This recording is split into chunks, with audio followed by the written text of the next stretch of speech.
Hi everybody and welcome to the deep dive, where in today's episode we're looking at emergency action plans. So you'll probably find that on every single training and guided dive that you have ever been on, there was an emergency action plan somewhere nearby. Chances are, if you're watching this video, then you're going to be going through your rescue diver or your dive master course right now, and you just want to brush up on how to create an action plan and what should be included. But it is actually a good idea if all divers create some kind of emergency action plan, at least for themselves, so that should the worst happen, a more positive outcome is more likely. An emergency action plan is a very simple document that just outlines what to do should the worst happen. Because in the moment when adrenaline starts pumping and there's splashing and shouting, it's very easy to miss things out and do the wrong thing. But if there's a clear list in front of you of what to do and who to call, then it kind of brings a great structure to what's going on, and you can start to sort things out in a calm and organized manner.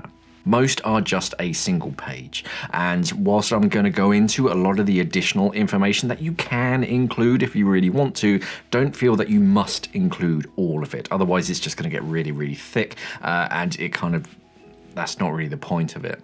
In a lot of cases, the more concise the plan is, the better it is, so that they don't confuse or overwhelm whoever's trying to read it.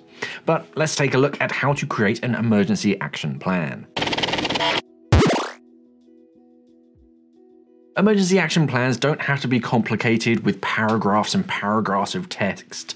No one is going to read through a paragraph of text in an emergency. It's just not going to happen. So don't waste your time writing or copying and pasting paragraphs of text explaining any potential ailments. There's no point in it. Your action plan should be easy enough so that if you just grabbed someone leaving the supermarket and just thrust it in their hands, they should be able to understand it and just go through each step very fast. And again, it should only really be a single page. That's all most emergency action plans actually are.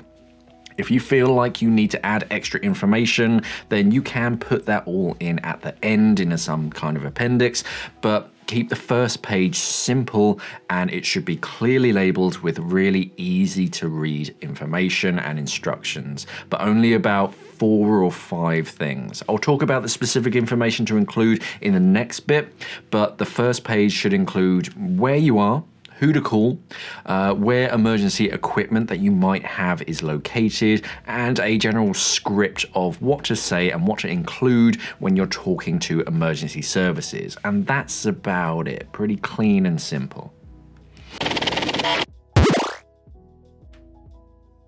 In a diving emergency, what information do we need? First of all, we need to know who to contact in an emergency. I know it feels remedial, but put down in big, bold letters the local emergency services number, like 911 or 999, 112, whatever the number is for the emergency services are where you are. And then put in some prompts and information that you'll need for the phone call, where you are. Chances are, emergency services will want to know where you are and how to get to you. On the first page, only include the location and the address of where you are. For more specific information, like directions, try and put that in the appendix, because you don't want that first page to get too cluttered with too much information.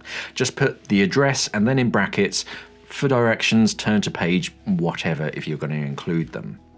So if you're somewhere remote, write down the instructions and the directions on how to get to you with a little map in the appendix as well, so that you're not directing them from fast food restaurants and that odd looking tree that you remember from memory. Also include what's wrong. Tell them that there's a scuba diving related injury or incident, and any care that you are providing to the victim or where they were last seen if it's a missing diver. It's also a good idea to include an emergency contact that specializes in diver emergencies, someone like the Divers Alert Network or similar, so that whilst you're waiting for emergency services, someone else can be talking to them for diver specific recommendations.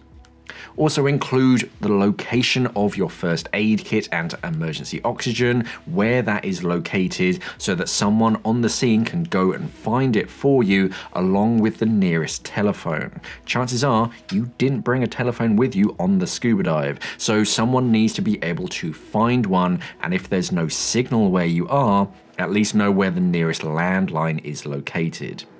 If you're on a dive boat, basic information about how to use the radio and the emergency channel to use when calling for help. Again, don't go too crazy with this with lots of text and complicated stuff, just radio, use channel, whatever it is. In some cases, it may be faster to transport the victim yourself, or beneficial to at least include the address and phone number for the nearest hospital and recompression chamber. That's why you want to prompt the caller to mention scuba-related incident to emergency services, so that they don't waste time transporting the victim to the nearest hospital, only to then realize that they should have taken them just a little bit further in the other direction to a hospital that actually has a chamber. If you have that information ready to hand for them, then you can save yourself some time. Your first page really is the primary focus, clearly laid out with concise information, and really that's all you kind of need. If you feel like it would be beneficial that you can add some extra information, then go for it. Just put it behind it in an appendix. Yeah, that's fine, but don't feel like you need to add just reams and reams of pages covering every single eventuality. Too much information is just going to confuse things. So information about the divers that might be involved, so any particular allergies to medications and contact information for their families, so that that's readily available. That can be nice to have. Simple how-to guides for activating the O2 or basic first aid, that can also be useful, and maybe a questionnaire that someone can fill out. Not a how would you rate your experience or anything, but key information about the victim and the dive and any care given with timestamps, so that someone can fill that out and then hand that to emergency services when they arrive. That way, if the chamber needs any additional information that the paramedics didn't know to ask for, it might be written down and they don't have to waste time calling around to try and find someone that knows the answer. Sometimes I like to add a map of the general area of where I'm going to be, a fairly broad map, not just the immediate area, so that if I need to give directions or go somewhere, there's a map to hand with routes to the hospital all drawn out and the names of all of the roads in front of me to instruct emergency services to my exact location.